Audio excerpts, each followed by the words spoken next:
Hindi ka pumapalakpak, anak.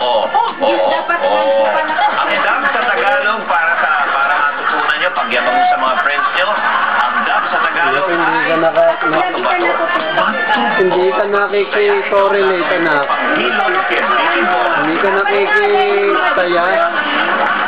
Pag Quirky Sunday, siguradong panday. Dahil makakapasyal na kayo, pwede pa kayong manalo. Manood lang ng Quirky World at hintayin ang Quirky Question for the Day. Piliin lamang sa multiple choice ang tamang sagot at i-text kung A or B. Pag tama ang sagot